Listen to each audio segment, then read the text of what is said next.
নমস্কার, এখন দেখছেন জ্যোতির রান্নাঘর। রোজকার মতন চলে এসেছি। দেখুন আমি এখানে পাবদা মাছ নিয়েছি, 3টে নুন হলুদ মাখিয়ে নিয়েছি।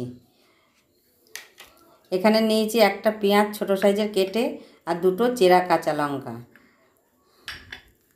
আর এখানে দেখুন আমি 2 চামচ গরম জলে পোস্ত ভিজিয়ে রেখেছি। পোস্তটা ভিজিয়ে রাখলে তাড়াতাড়ি বাটা হয়ে যায়। আমি বাটবো মানে আমি মিক্সির বাটিতে গুঁড়িয়ে নেবো।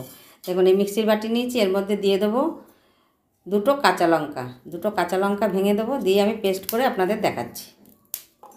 দেখুন আমি গ্যাসে কড়াই বসিয়ে দিয়েছি, সর্ষের তেল দিয়েছি। সম্পূর্ণ রান্না সর্ষের তেল দেওয়া হবে। 1 চিমটি নুন দিয়ে দেবো খুব তাড়াতাড়ি, তাহলে মাছটা উল্টে যাবে। এই মাছটা খুব ফাটে, আমি দিয়েই ঢাকা দেবো, আপনারা দেখতে থাকুন। দেখুন আমি একে একে মাছ দিয়ে দেবো, এই মাছটা খুব ফাটে। দেখুন এবার আমি উল্টিয়ে দেবো। হয়ে গেছে এই পিঠটা দেখুন লাল করে এনে দেখাচ্ছি। দেখুন ওই পিঠটাও ভাজা হয়ে গেছে। এবার তুলে গেলো পাবদা মাছ, বোয়াল মাছ, এগুলো খুব ফাটে। এবার আমি এগুলো তুলে দেখাবো। আমি এর মধ্যে দিয়ে দেবো সামান্য কালো জিরে।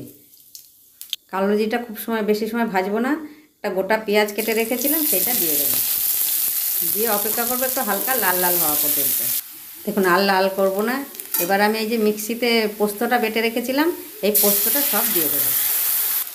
পোস্তর বাটিটা ধুয়ে একটু জল দিয়ে দেবো। দিয়ে দেবো অল্প হলুদটা দিয়ে খুব ভালো করে মিশিয়ে নেব।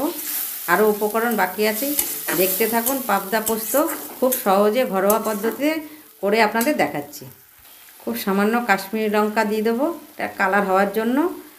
এবার ভালো করে মিশিয়ে আর 2টো কাঁচা লঙ্কা চিড়ে রেখেছিলাম, যেহেতু 2টো কাঁচা লঙ্কার সঙ্গে পেস্ট করেছি ওই জন্য চেরা দিয়েছি। এই 2টো ঘাটবো না, তাহলে বেশি ঝাল হয়ে যাবে।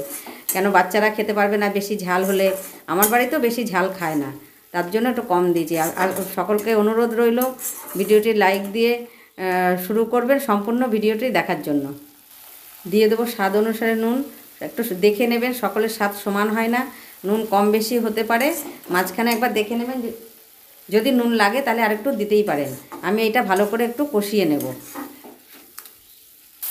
দেখুন আমি এখানে সামান্য চিনি দিই, চিনিটা দেখেই বুঝতে পারছেন কতটুকু। মাছের এই মশলাগুলো আর মাছটা ব্যালেন্স হওয়ার জন্য দিচ্ছি। এবার দেখুন পোস্তর থেকে তেল ছেড়ে দিয়েছে, এবার আমি দিয়ে দেবো জল।